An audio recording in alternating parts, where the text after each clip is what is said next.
hasta la tierra bajó, y en tu seno se hace carne,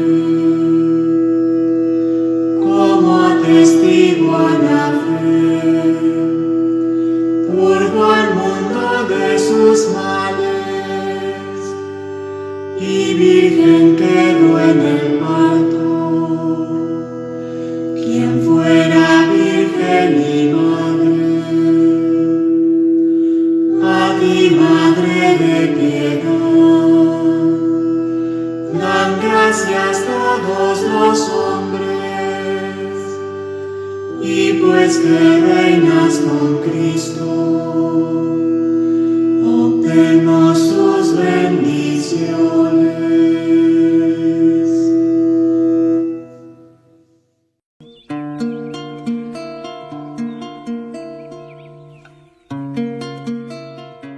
Entre las calles de un pueblo de tierra y amor, tallan que tallan sus manos.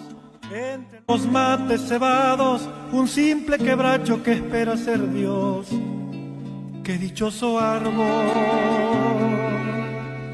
Él es curita de un pueblo derramando amor. Él es sotana, él es viento. Él es bandera de encuentro que juntos flamean hacia el Redentor. ¡Qué amigo que tengo! Camina zapato de encuentro con la cruz que ilumina tu pecho. San Francisco, solano en tu cuerpo, violinero viejo. Camina llamando a María, pa' que teja tu santa armonía, que en tus rezos tú sigas creciendo, hombre del silencio.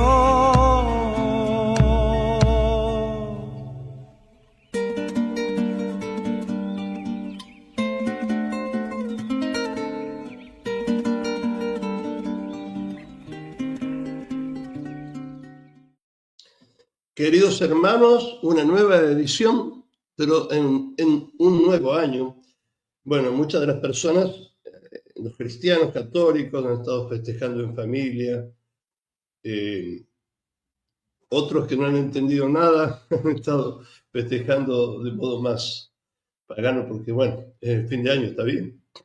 Pero también es la Madre de Dios hoy. Por eso es que vamos a comenzar este programa y este nuevo año con la Madre de Dios, así lo quiere la Iglesia. Este programa se transmite por Radio FM Creación 97.7 de aquí de La Plata, Radio Morenita del Valle, 104.5 MHz, Concepción del Tucumán, Radio Murialdo AM 1290, FM 90.5 de Mendoza, y ahora Radio Fe Latina. Hoy estamos comenzando el año nuevo y hemos invitado por eso al Padre Biestro, ya que ya lo conocemos, ¿no? Para que nos hable de este misterio maravilloso, uno de los títulos de María, la Madre de Dios, el principal.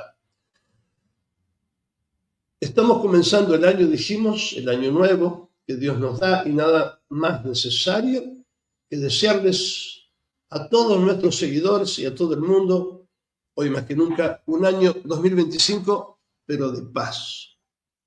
Claro, se habla mucho de paz, pero la paz siempre es fruto de la justicia, porque si definimos la paz siguiendo, por ejemplo, a San Agustín y después a Santo Tomás o juntos, es la tranquilidad en el orden, aunque el hombre hoy va en contra del orden que Dios ha puesto en toda la naturaleza, por eso no hay paz. ¿Y qué es el orden? El orden natural es, en primer lugar, todo el orden que Dios estableció en el universo espiritual también, todo el orden, en todo hay un orden. En estos momentos, por desgracia, reina la cultura de la muerte que maneja el que es el príncipe de las tinieblas, pero sabemos que Dios siempre vence. Eso lo sabemos con seguridad. Estaré con vosotros hasta el fin de los tiempos, dijo Jesús. La causa de la falta de paz en el mundo es el aborto, dijo Santa Teresa de Calcuta, ¿no? Nunca mejor frase, mejor dicha, bien dicha en este tiempo, ¿no? Y hasta que no se abrogue el aborto, no va a haber paz.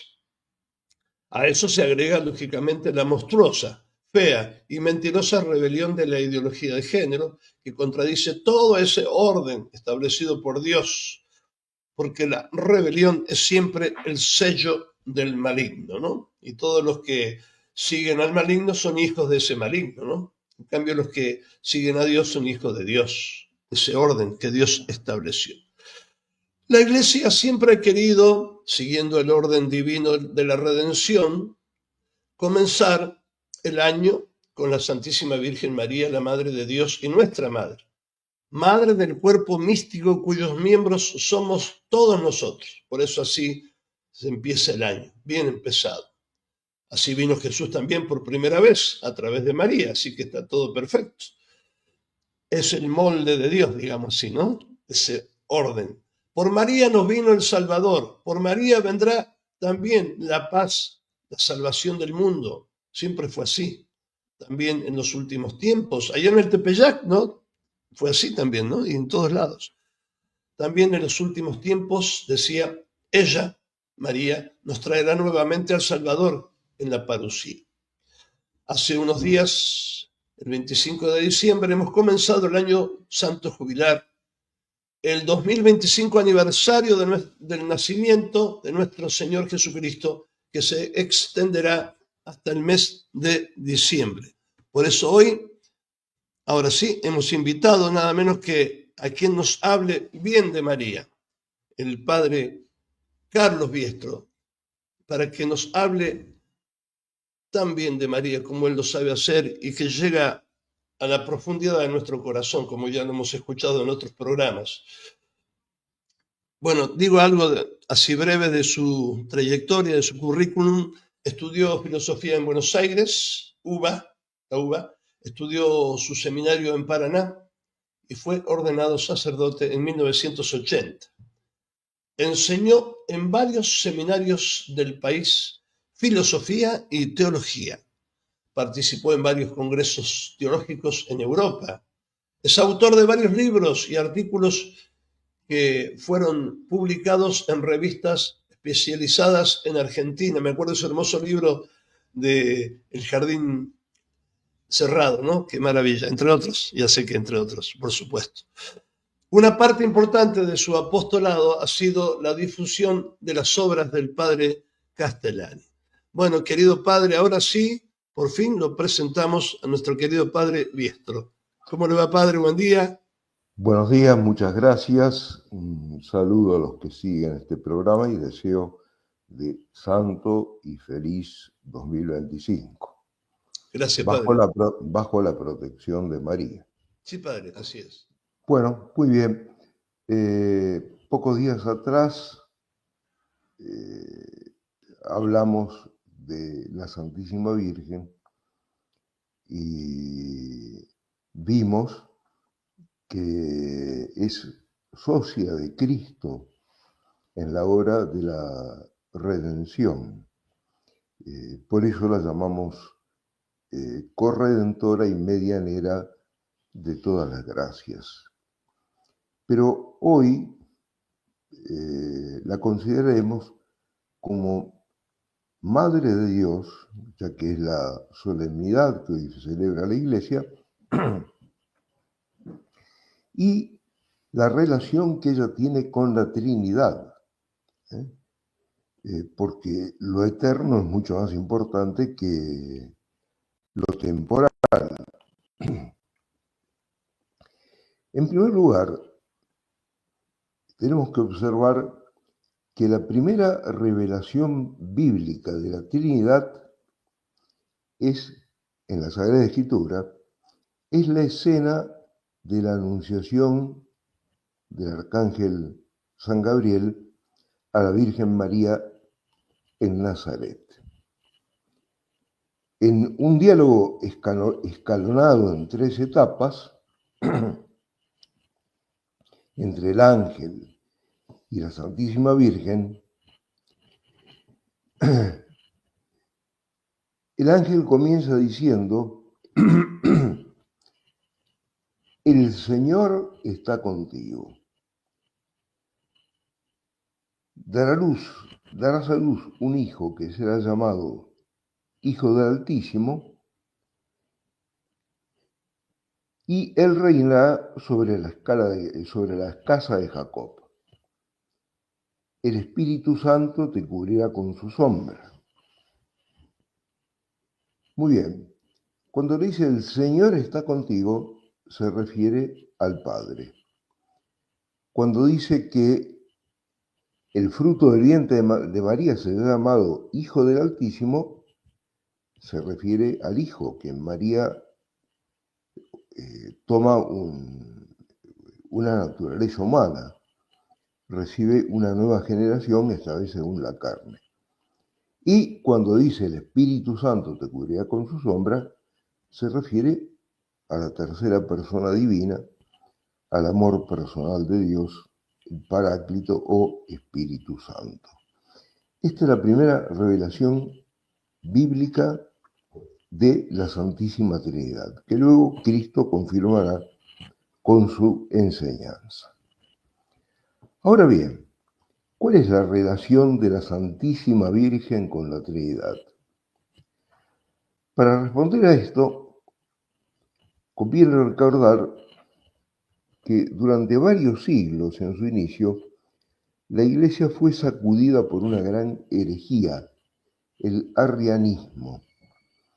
El arrianismo negaba la divinidad de Cristo. Decía que Cristo era la más grande de las criaturas, pero que había sido creado. La lucha contra el arrianismo duró varios siglos, pero Dios, que saca bien de mal, permitió que los padres de la Iglesia, los teólogos, es decir, entendieran que varios pasajes bíblicos no se refieren directamente a Dios, sino que por encima de cualquier otro poder creado aparecía un trono medianero de intercesión. Es decir, ese personaje misterioso es llamado la Madre del Amor Hermoso y de la Santa Esperanza, alzada como la palma en Engadí y como un rosal en Jericó, en fin, muchos más.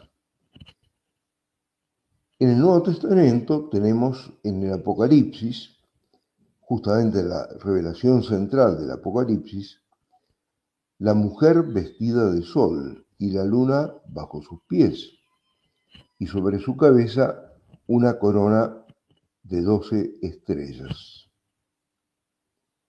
Bien, los padres de la Iglesia, los teólogos, no solo de aquel tiempo, sino de tiempos posteriores, es decir, descubren en ese personaje a la Santísima Virgen. En la exposición anterior hicimos referencia sobre todo a su relación con nuestro Señor Jesucristo. Hoy, como dije, la consideraremos principalmente en relación con las personas divinas y con el misterio de la Trinidad. Y así nos encontramos con un testimonio sorprendente de San Efrén, uno de los grandes teólogos de la Iglesia antigua, padre de la Iglesia. La llama complemento de la Trinidad, la que tiene el segundo lugar después de la divinidad. Estas palabras deben ser entendidas, no es un complemento esencial, porque María no es persona divina, es una criatura. Ya fue dicho, pero por las dudas lo repetimos, sino que ocupa tal lugar por la libre elección de Dios. María es complemento de la Trinidad, considerando su relación única en la economía de la salvación, su relación con cada persona divina. Así como en la exposición anterior dijimos que todos los misterios de Cristo son también misterios de María, porque María concurre aportando la fe en Cristo, una fe que es universal. Hoy diremos que todos los misterios de la Santísima Virgen María son trinitarios, porque la Santísima Virgen es el icono de la Trinidad.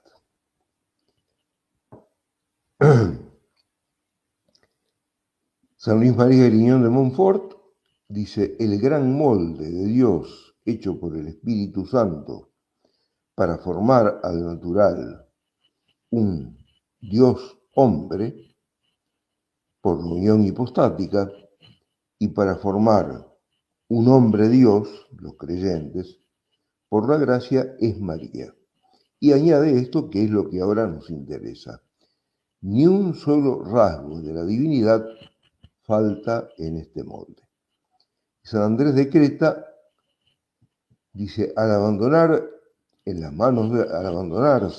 manos del Señor, María permite que Dios se imprime en ella tan fuertemente que la convierte en estatua esculpida por Dios, imagen egregiamente expresa del divino arquetipo.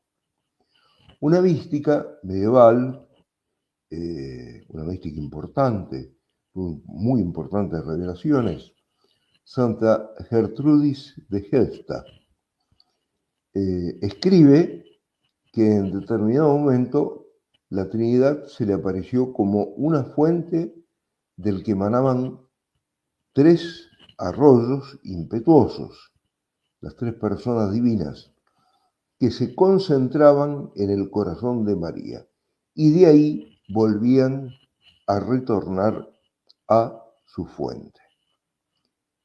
Y San Juan de Eudes, es decir, un gran místico lamentablemente desconocido en la iglesia de hoy, dice: este santo corazón es el verdadero templo de la divinidad, el sagrario del Espíritu Santo, el santuario de la Santísima Trinidad. Bueno, y ahora sí, te pediría, Padre Agustín, si se puede mostrar el icono de la Trinidad del pintor ruso Rublev.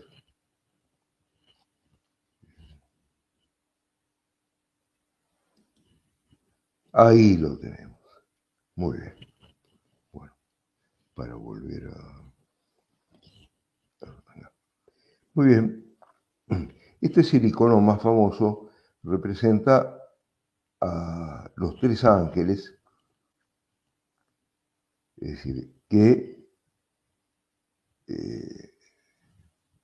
encuentran a Abraham y Abraham los invita a almorzar con ellos. Estos 3 ángeles representan a las 3 personas divinas. Como vemos, están sentados a la mesa y el centro es la copa. La Trinidad muestra a los 3 ángeles sentados alrededor de la mesa y incrustados en el altar. Contemplamos un rectángulo. Este rectángulo es una piedra de 3 dimensiones que representa a toda la humanidad recibida en el amor del Padre por el Hijo en el Espíritu Santo. Pero prestemos atención a la copa. La copa está allí en el corazón mismo del icono, como también está en el corazón de la historia. Clara y nítida, sobresale en el pleno centro de la mesa de nuestra tierra, como si toda la creación se hubiera puesto en órbita alrededor de ellas. Núcleo de un amplio círculo, alrededor de ella gravita el doble movimiento de los ángeles. Hacia ella se extienden los gestos de sus manos. ¿Qué lleva adentro que sea tan precioso? La copa más reciente, es decir, la imagen original, fue alterada con respecto al contenido de la copa, lo que se ve encima de la copa. Muestra un racimo listo para ser exprimido en el lagar. Pero después de las últimas restauraciones, hechas por especialistas rusos, se distingue en el interior de la copa un corderito cortado en trozos que simboliza igualmente al Cordero Pascual. La identificación de María, o sea, empecemos con observar que este Cordero representa que el sacrificio de Cristo es realizado en la fe de la Virgen, ¿no? Nuestro Señor muere físicamente, la Santísima Virgen muere místicamente, una espada de dolor que atravesará el corazón. Bien, pero ¿qué fundamento tenemos para decir que el cáliz representa a la Santísima Virgen? La identificación de María con el cáliz de la salvación tiene un fuerte apoyo patrístico. Por ejemplo, doy solamente algunos ejemplos, podría dar muchos más. San Anastasio Sinaíta explica: la sabiduría mezcló su vino en su copa o cratera, porque en la Santísima Virgen unió su divinidad con la carne como un vino purísimo, y de ella engendrado nació Dios y hombre sin confusión. También San Hipólito identifica esta copa con Nuestra Señora. San Germán de Constantinopla afirma que ella es la copa divina de la inagotable sabiduría, la copa del eterno regocijo, dicen otros, y el himno Acatistos, una oración de la Iglesia oriental, tanto católicos como ortodoxos, que muchas veces entre los orientales sustituye al rosario. El himno Acatistos exalta a la Santísima Virgen como la copa en la que se mezcla la alegría. Bien, pero todas estas referencias son de autores antiguos. Tenemos una referencia que es mucho más reciente, la que una de las videntes de Fátima, Sor Lucía, que fue la que más vivió, tuvo en Tui, en España, una manifestación de la obra salvífica de la Trinidad, el 13 de junio de 1929. Y en esa visión de Tui con Y al final, lo pueden encontrar en la red si la buscan, visión de Tui. La copa eucarística aparece entre el crucificado y la Santísima Virgen. Escuchemos las palabras de Lucía. De repente se iluminó toda la capilla, ella estaba rezando, era de noche, estaba adorando a Cristo en la Eucaristía, y de repente se iluminó toda la capilla. Con una luz sobrenatural y sobre el altar apareció una cruz de luz que llegaba hasta el techo. En una luz más clara se veía en la parte superior de la cruz un rostro de hombre con el cuerpo hasta la cintura. Representa a Dios Padre. Y sobre el pecho una paloma que representa al Espíritu Santo. Y también de luz. Y por fin, clavado en una cruz, el cuerpo de otro hombre, el Hijo hecho hombre, nuestro Señor Jesucristo. Un poco por debajo de la cintura, suspendido en el aire, se veía un cáliz y una hostia grande sobre la cual caían unas gotas de sangre que corrían a lo largo del rostro del crucificado y de una herida en el pecho. Escurriendo por la hostia, estas gotas caían dentro del cáliz. Debajo del brazo derecho de la cruz estaba Nuestra Señora de Fátima. O sea que el cáliz estaba entre Cristo crucificado y la Santísima Virgen. El cáliz suspendido en el aire. Estaba Nuestra Señora de Fátima con su corazón inmaculado en su mano izquierda, con una corona de espinas y llamas, y debajo del brazo izquierdo grandes letras como si fueran de agua cristalina que corrían sobre el altar formaban las palabras gracia y misericordia. Muy bien. Es decir, aquí vemos la relación entre el cáliz y la Santísima Virgen. San Luis María Grignion de Montfort, como dije, dice que ni un solo rasgo de la divinidad falta en este molde divino. María, es decir, interviene en nuestra redención, el que nos redime es Cristo, es decir, pero ella aporta la fe en nuestro Señor Jesucristo. Para salvarse es necesario tener fe. Bien, veamos la correspondencia, las relaciones entre la Santísima Virgen y las personas divinas. Nuestra Señora y el Padre.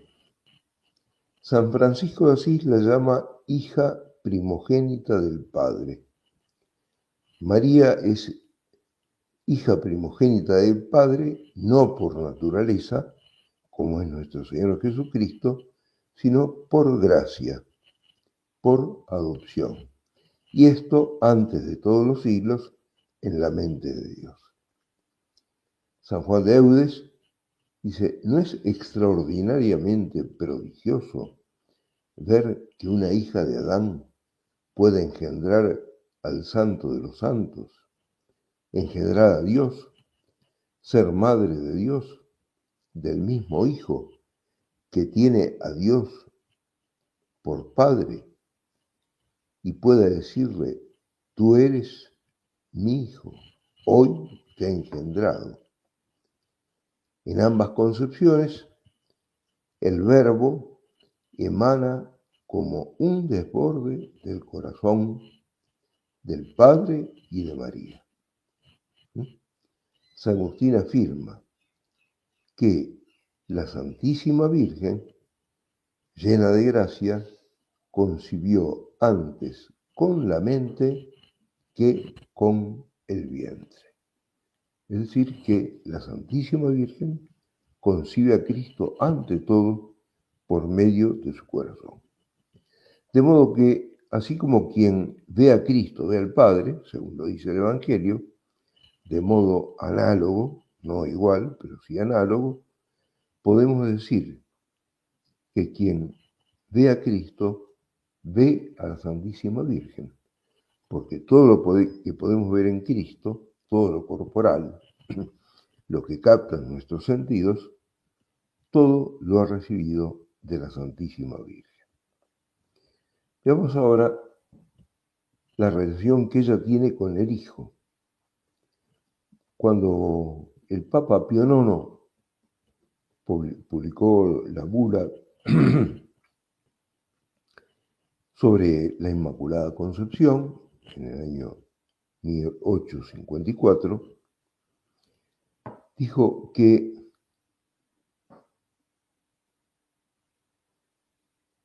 desde los orígenes,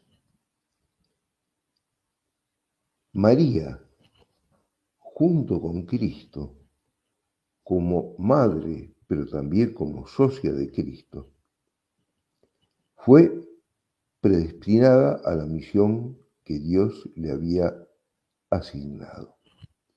En un mismo decreto, Dios predestinó a ambos, a nuestro Señor y a su madre, porque nuestro Señor, por quien y para quien fueron hechos el resto de las cosas, es un Dios hecho hombre, y Dios quiso que se hiciera hombre en el seno de la Santísima Virgen.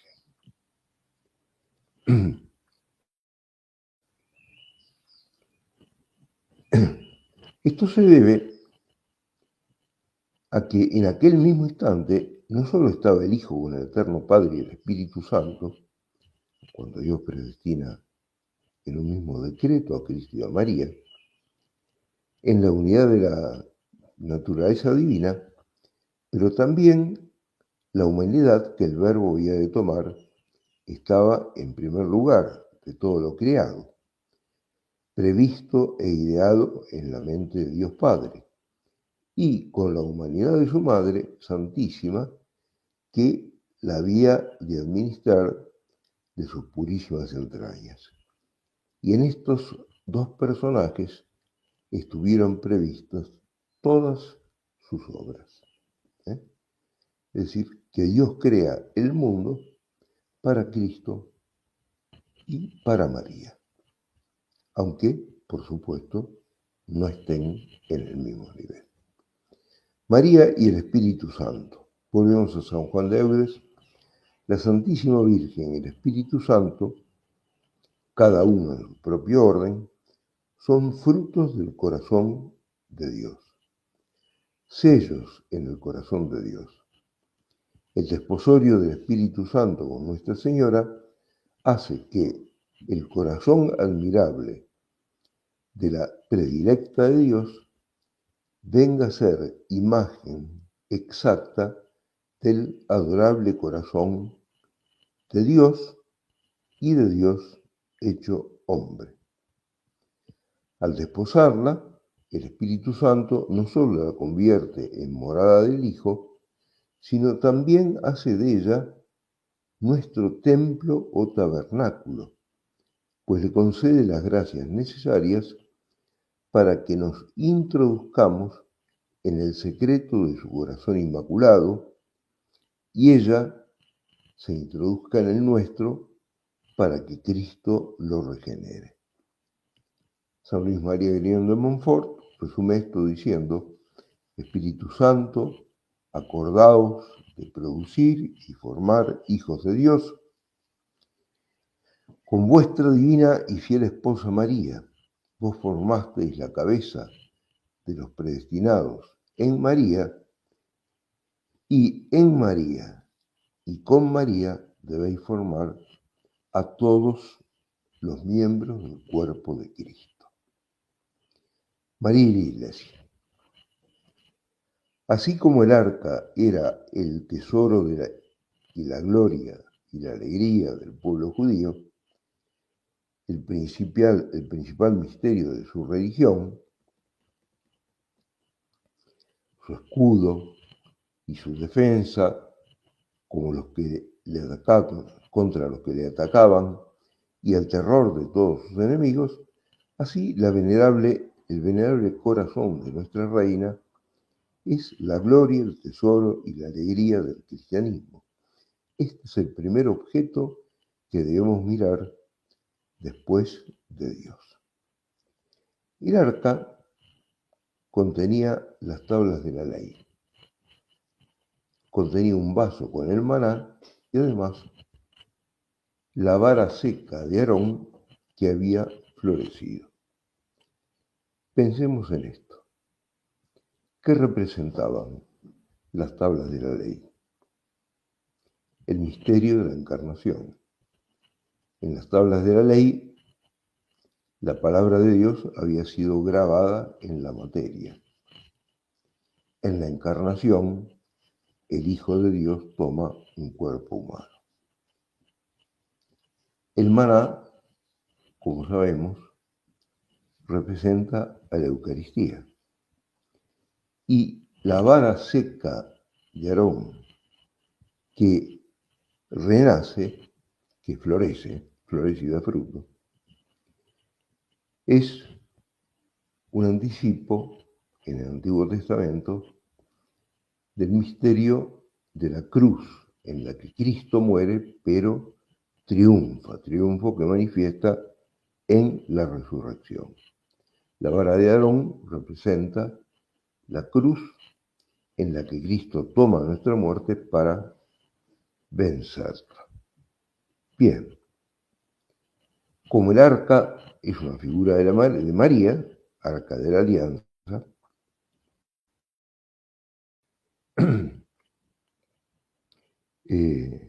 esto indica que la Santísima Virgen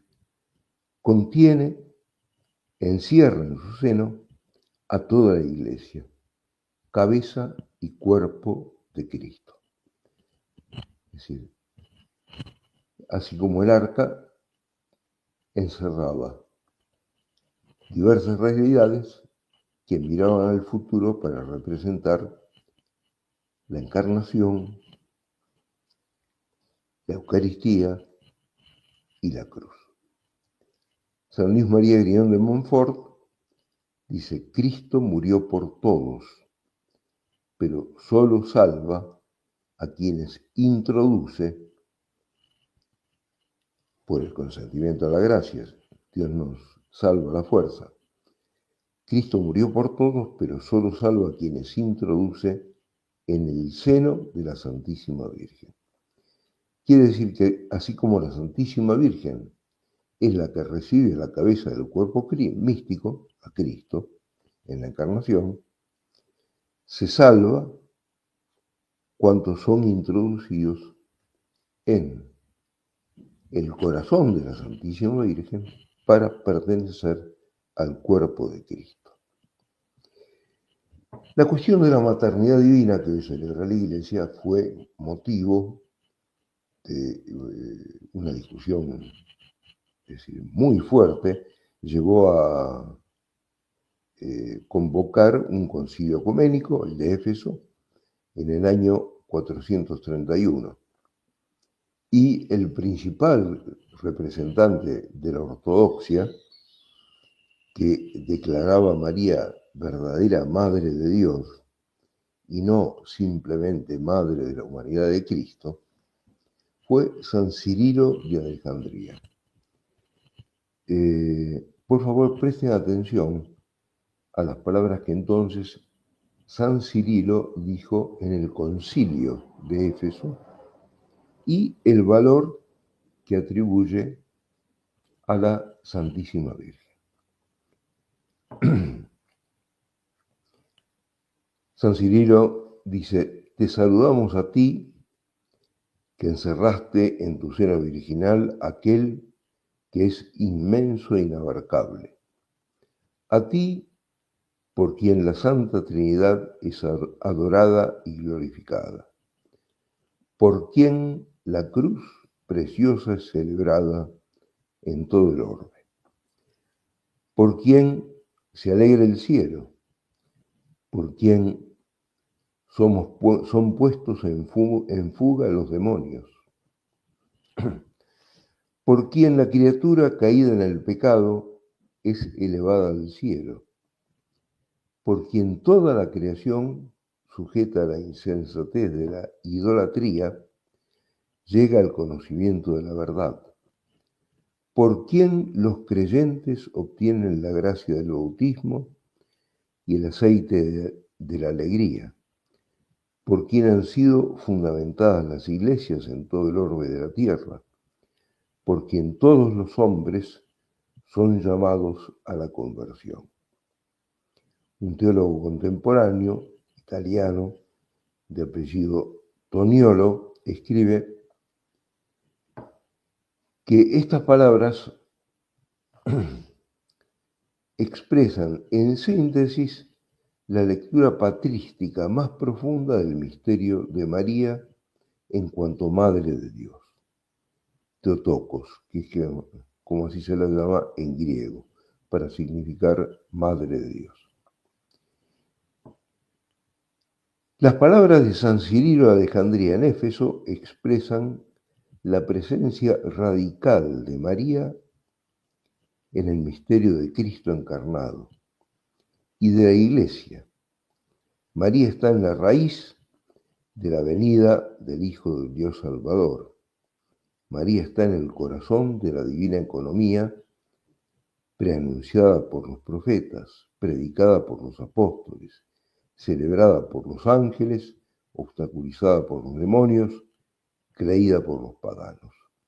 María, Madre de Dios, está en la palabra y en los sacramentos que engendran la Iglesia, en el culto que ella ofrece a Dios, en espíritu y en verdad, en su estructura visible y jerárquica, y también social, en la salvación obrada ya y todavía no, es decir, la que ha de ser obrada en el futuro. Debemos llamar la atención, continúa Toniolo, sobre la conclusión de San Cirilo de Jerusalén, de Alejandría, en la cual dice: la siempre Virgen María, con expresiones cargadas de significado, es identificada con la Iglesia y Jesús es llamado su Hijo y Esposo Inmaculado. Las palabras de San Cirilo son las siguientes: quiere el cielo que veneremos y adoremos la unidad, obedezcamos al emperador, carísimo a Dios, y estemos sometidos a los principados y a las potestades, y veneremos y demos culto a la Santísima Trinidad, celebrando con himnos a la siempre Virgen María, o sea, la Santa Iglesia. Identifica a la Virgen con la Iglesia, por la razón ya dicha. Por la fe ella concibe a la cabeza, y para ser salvado es necesario participar de la fe de la Santísima Virgen, es decir, ser trasladado al seno místico de María para formar parte del cuerpo de Cristo. Las palabras de San Cirilo de Alejandría son que su deseo de que celebremos con himnos a la siempre Virgen María, o sea, a la Santa Iglesia, y a su Hijo Inmaculado, al cual pertenece y pertenecerá la gloria por los siglos de los siglos. Bien, María Theotokos, María Madre de Dios, está presente en la Epifanía según la carne del Hijo unigénito y también en su dilatarse a los miembros por medio de la palabra y los sagrados misterios, para hacerse presente y operante entre los fieles como cabeza en el cuerpo, esposo con la esposa inmaculada. Pero resulta que San Cirilo de Alejandría no fue el único que vio a la Iglesia concentrada en la Santísima Virgen. Entre los padres antiguos, San Ambrosio, San Isidoro de Sevilla, es decir, otros, expresan directamente esta idea o la rozan, la sugieren, pero el que la dice redondamente es San Francisco de Asís.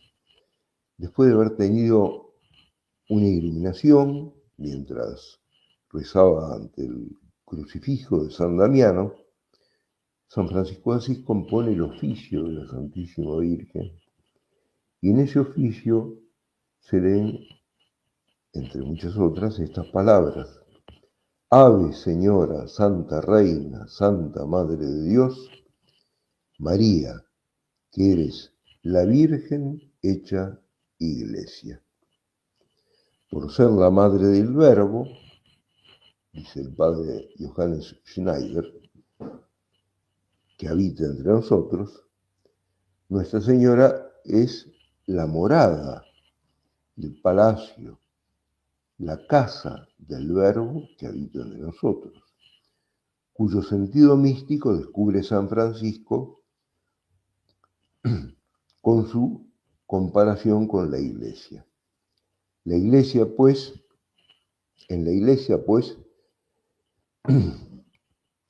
hay una perfecta correlación entre la Virgen hecha Iglesia y el Verbo hecho hombre, así como hay una perfecta correlación entre llena de gracia, como le dice el ángel San Gabriel a la Santísima Virgen, y las palabras de San Juan en el prólogo de su Evangelio: de su plenitud hemos recibido todo, gracia por gracia. Que Nuestra Señora sea hecha Iglesia significa que ésta tiene su origen personal en María, Madre de Dios, y desde ella es católica, se extiende y resulta omnicomprensiva. Su inserción en la Trinidad hace posible la comunión de los santos y la transfiguración del universo. Nuestra Señora es el receptáculo de la revelación divina, poseída por la luz que ella no crea, sino que recibe, la transmite de modo vital al resto del cuerpo místico, atrayéndolo a su corazón. Que la Santísima Virgen concentre en sí a toda la Iglesia, dice el padre Schneider, no excluye la dispensación de la gracia por la jerarquía y los sacramentos, pero en la actual economía salvífica, ese don nunca tiene lugar sin la presencia dinámica de Nuestra Señora, que también se extiende al magisterio jerárquico en la custodia y el depósito de la fe. Todo esto permanece, la jerarquía, el magisterio de la Iglesia, porque fue instituido por Cristo y nadie tiene autoridad como para derogarlo. Pero, con toda la importancia que tiene, no es esta la dimensión más profunda de la Iglesia. La dimensión más profunda de la Iglesia, para decirlo con las palabras de un gran sacerdote, importante teólogo argentino, el padre Fray Mario José Petit de Murat, dominico, en su nivel más profundo, la Iglesia es la plenitud de Cristo recibida en María. Bien, con respecto al misterio que hoy celebra, voy a decir algo que tal vez quien me haya escuchado en alguna otra así exposición o charla ya lo conozca, pero debo decirlo no solo por los que nunca lo oyeron, sino porque viene a cuento con el misterio que hoy, con que hoy la Iglesia honra a la Santísima Virgen, la maternidad divina. Se refiere al humor del Evangelio. Parecerá extraño que se hable del humor del Evangelio, porque el Evangelio no es un libro chistoso ni jocoso, pero aquí no utilizo, es decir, la palabra humor en ese sentido, sino que sigo al padre Castellani, quien a su vez lo tomó de otros importantes autores cristianos, es decir, Kierkegaard, Chesterton, etc. El humor es una alegría que se da en una situación amarga que incluso puede ser crucificante. ¿Cómo es compatible que haya alegría en tal situación? Porque en tal situación la inteligencia o la fe descubre que hay una salida para arriba, que hace de la tragedia parte de una divina comedia. Es decir, que el dolor no deja de ser real, pero no tiene la última palabra. El ejemplo más claro es la cruz de Cristo. En la cruz, Cristo murió, ciertamente, pero para resucitar. Y además, al morir, cumplió las profecías del Antiguo Testamento. O sea, que hay motivo para alegrarse incluso en eso. Por eso, en la iglesia existe la expresión, es decir, oh feliz la culpa que nos mereció tan digno y santo Salvador, feliz la culpa de Adán. Es decir, en sí misma no es feliz, pero cuando pensamos en su relación con Cristo, sí la vemos como parte de un plan providencial que no desemboca en la desesperación, sino en la alegría. Bien, en el Evangelio vemos que los enemigos del Salvador, una y otra vez, sin advertirlo, proclaman con palabras y hechos el triunfo de la víctima. Así, por ejemplo, el Señor da la misma respuesta a tres principales responsables de su muerte, que son Judas, Caifás y Pilatos. A los tres les dice, tú lo has dicho. Es decir, que cuando Cristo está reducido a la absoluta impotencia, son los mismos enemigos de Cristo los que dan testimonio de él. Es decir, Dios triunfa a través de la debilidad. El humor aparece también en la liberación de Barrabás. Los evangelistas consignan que este es un personaje de mala fama, sedicioso, asesino y ladrón. Barrabás representa al hombre pecador, ¿no? Es decir, que quiere liberarse de Dios cuando en realidad somos propiedad de Dios, Él nos hizo, ¿no? Y que para llevar a cabo su propósito no retrocede ante el crimen. El pecado mortal, aunque no lo veamos sensiblemente, es decir, en su realidad más profunda es un crimen. Y ese crimen fue real, incluso sensiblemente, en el Calvario.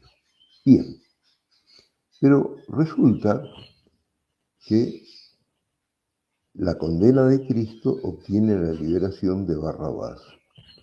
Y, según los estudiosos, Barrabás significa hijo del Padre. Los judíos, al preferir a Barrabás a Cristo, están dando testimonio de que con el sacrificio de Cristo, Cristo vuelve a ser, el hombre caído, pecador, si acepta la gracia, vuelve a ser hijo del Padre.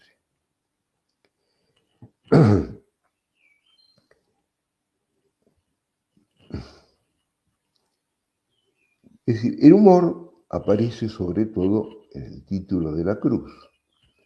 Aunque los judíos se resistan para protestar ante Pilato de que en la cruz de Cristo, en la parte superior, haya un letrero con la inscripción INRI, Jesús Nazareno, Rey de los Judíos, Pilato le responde, lo escrito, escrito está. Es decir, aunque Pilato no lo entienda, que las profecías debían cumplirse. Y se cumplen precisamente cuando nuestro Señor aparece y es realmente impotente. Bien.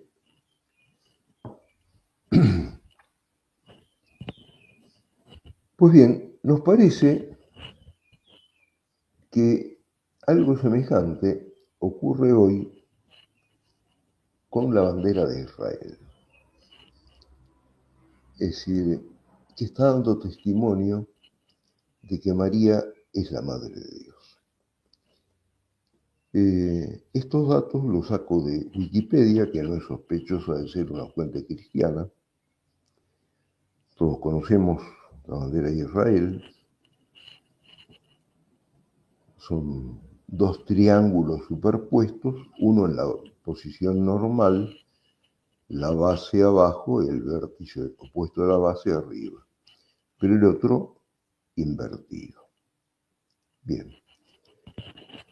Los dos triángulos superpuestos o entrelazados de las estrellas, leemos en Wikipedia, responden a un verso bíblico particularmente apreciado en el judaísmo y que de un modo simbólico expresa la íntima relación que existe entre Dios y la humanidad. Yo soy de mi amado y mi amado es mío. Tampoco resulta arbitrario el que uno de los triángulos apunte hacia arriba y el otro hacia abajo, ya que la relación aludida también representa la unión entre el cielo y la tierra. Es precisamente debido a esto último que la estrella de David evoca y simultáneamente refuerza el pacto sellado entre Dios y Abraham. Génesis capítulo, ese pacto aparece mencionado en el libro del Génesis capítulo 17. Bien, esos dos triángulos que se interpenetran representan el amor del esposo y de la esposa. San Proclo de Constantinopla, entre muchos otros, me limitaré a dar dos nombres, reconoce a Nuestra Señora como la bella esposa del cantar. El texto del cantar, yo soy para mi amado y mi amado es para mí, es Cantar de los Cantares 6.3. Bien, San Proclo de Constantinopla la reconoce como la bella esposa del cantar. San Germán de Constantinopla descubre a María como esposa celestial. Estas afirmaciones son plenamente justificadas por el papel que la Santísima Virgen desempeña en Caná y en Calvario, ¿no? Donde es llamada mujer, es decir, la nueva Eva, que junto con el nuevo Adán dan origen al hombre nuevo, la humanidad rescatada. Precisamente porque miran sin entender, cuando los israelitas parecen más firmes que nunca en su rechazo de Cristo, la cruz del Calvario moderno vuelve a mostrar el título que declara el triunfo de la víctima. Porque todo lo que esa superposición de los dos triángulos representa, el amor del esposo y de la esposa, la unión del cielo y de la tierra y el cumplimiento del pacto entre Dios y Adán, todo eso se dio en el preciso momento de la encarnación, cuando María fue hecha Madre de Dios. Así como 2000 años atrás, sobre la cruz de Cristo aparecía el letrero con la inscripción INRI, es decir, que declaraba el triunfo de la víctima, es decir, Israel actualmente, sin darse cuenta, en su bandera está proclamando la encarnación. Por consiguiente, aquella a quien el Talmud, son las religiones, las tradiciones de hombres de las que habla el Evangelio, es decir, que habían sustituido y siguen sustituyendo al pueblo judío a la palabra de Dios, aquella a quien el Talmud llama la peinadora, con un eufemismo. Una peinadora y una mujer de mala vida. En realidad, la bandera de Israel la declara como la suma hebrea. Desde el momento en que ella es la que da el fiat. Cuando Israel entienda esto, entonces se cumplirá la profecía de Zacarías. Alzarán sus ojos a aquel a quien traspasaron y lo llorarán como se llora al unigénito. El pagano se encontraba desconcertado ante el problema del dolor y por eso las grandes tragedias que representaban la dimensión más profunda de la dimensión de la existencia humana terminan como con un signo de interrogación. ¿Por qué, si hay Dios, permite esto? La revelación, en cambio, descubre que por encima de todo lo creado hay una alegría infinita. Y que cuando alguien se lanza contra el creador del mundo que viene a salvarnos, cuando alguien lo rechaza, es decir, es víctima del humor de Dios. Dios termina tomándole el pelo. Esto no es invención mía, sino que está dicho en el Salmo Dios. Dios los mira desde el cielo y se ríe. Ante el mundo, a los ojos de la carne, podrán tener un poder inmenso, parecerán invencibles, y la causa de Cristo parece totalmente perdida. Pero no fue así. Dicho esto, en parte en reparación de los ultrajes blasfemos a la Santísima Virgen difundidos pocos días atrás por la red, concluyo la exposición. Y si alguien quiere hacer alguna pregunta, trataré de responderla.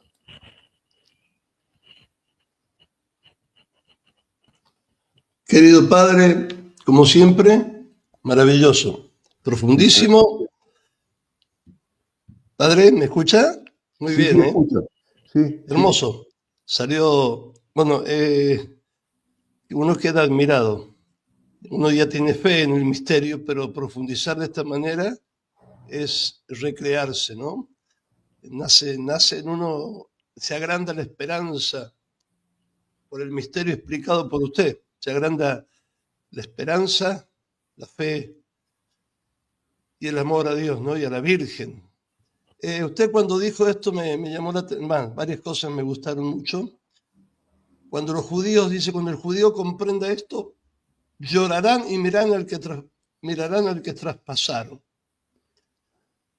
Qué misterio que algún día se realice, ¿no? Todos esperamos la conversión de los judíos, ¿no? Qué misterio maravilloso. Y cómo María ocupa un lugar clave y que no entiende no solamente estos judíos, sino todos los sectas que son, en definitiva, judaizantes, ¿no? Casi todas o todas. Y sí, porque el que no está con Cristo está contra Cristo, ¿no? Y la cabeza de la oposición a Cristo es la sinagoga. El que condena a muerte a Cristo es el gran sacerdote judío, sumo sacerdote. Claro. Qué maravilla. Porque la historia se divide en por o contra Cristo. Así es. Así es como la Iglesia es la institución encargada de difundir su misterio, la sinagoga es la que lo resiste. Claro, exacto. Pero cuando se conviertan, llorarán, ¿no? Y mirarán al que traspasaron. Qué hermoso el misterio de la Virgen, ¿no? Que no entienden tantos evangélicos que por ella nos vino el Salvador. Que ella es la mujer sin la cual Dios así lo quiso, no podría haber venido Cristo. Por eso es que usted lo explicó y lo profundizó más, lo que dice San Luis María, que Dios murió por todos, pero los que quiere salvar los introduce en el vientre, en ese molde divino, ¿no? Como lo decía San Agustín, ¿no? Sí.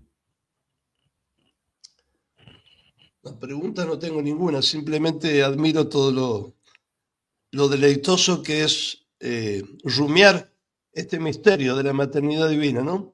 Bueno, de todas maneras queda en el canal, o sea, podrá ser Sí. consultado. Sí, padre. Ahora, me imagino que mucha gente, están algunos viendo el programa, pero no hacen preguntas. Nos gustaría, pero bueno, porque anoche han estado tarde festejando en familia, muy lindo, pero esto va a quedar luego en YouTube para siempre, si Dios quiere, y lo grabamos, ahí queda, así que muy, muy hermoso. Bueno, padre, le agradezco muchísimo en este día de la Madre de Dios, en el que comenzamos el año, el habernos hecho esta tan hermosa reflexión. Muy bien, Dios nos concede la gracia de hacer todo con María y por María. Padre, le iba a pedir entonces si nos quiere hacer una oración y también la bendición, como siempre pedimos a los sacerdotes. Bueno, sí, podemos invocar a la Santísima Virgen con las palabras del ángel y después de Santa Isabel, ¿no? Pidiendo las gracias que necesitaremos este año. Así Ya lo que, creo, Padre. Sí, sí, sí. Dios te Comienza salve usted. María, llena eres de gracia, el Señor es contigo, bendita tú eres entre todas las mujeres y bendito es el fruto de tu vientre Jesús. Santa María, Madre de Dios, ruega por nosotros pecadores, ahora y en la Ahora y en hora la hora de de nuestra nuestra muerte. muerte. Amén. Amén. Y ahora la bendición. El Señor esté con ustedes y con tu Y con tu espíritu. espíritu. Descienda sobre todos ustedes la bendición de Dios Todopoderoso, del Padre, del Hijo y del Espíritu Santo. Amén. Bueno, Le muchas agradecemos gracias, Padre Agustín. Y un a usted, Padre. saludo a los que vean este programa. Sí, sí, después se extiende mucho, no se preocupe. Agradezco también a los que me han ayudado con los flyers, con la compaginación y con todo, ¿no? Al que me hizo el flyer, Emiliano Ríos, que siempre me ayuda, y a todos. Y a Marcelo Greco, que es hermano de un sacerdote nuestro de la Congregación del Verbo Encarnado, que se encuentra en España. Bueno, Padre, gracias por todo, como siempre, cuento con usted para que nos dé este apoyo del amor, de enamorarnos del dogma, de la verdad cristiana y de María, nuestra Madre. Así que este año que empezamos, tomados de nuestra Madre, pedimos la gracia de la fortaleza para resistir el mal y la perseverancia para llegar hasta el final con María. Padre, muchas gracias. Dios Ahora lo voy a quiera. poner... Muchas gracias, un gran abrazo y un saludo a los que siguen el programa. Exactamente, Padre, gracias. Muy amable, gracias, Padre. Adiós. Gracias, Padre. Virgen y Madre de Dios, el que en el cielo no cabe, hasta la tierra bajó, y en tu seno se hace carne, como atestigua la fe, purgó al mundo de sus males, y virgen quedó en el parto, quien fuera virgen y madre. A ti, Madre de piedad, dan gracias todos los hombres, y pues que reinas con Cristo, obtenos sus bendiciones.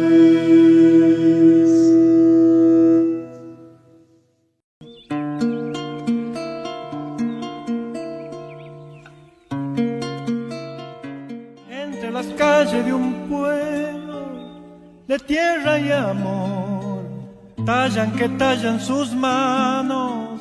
Entre los mates cebados, un simple quebracho que espera ser Dios. Qué dichoso árbol, Él es curita de un pueblo derramando amor. Él es sotana, Él es viento, Él es bandera de encuentro que juntos flamean hacia el Redentor. ¡Qué amigo que tengo! Camina zapato de encuentro con la cruz que ilumina tu pecho. San Francisco, solano en tu cuerpo, violinero viejo. Camina llamando a María, pa' que teja tu santa armonía, que en tus rezos tú sigas creciendo, hombre del silencio.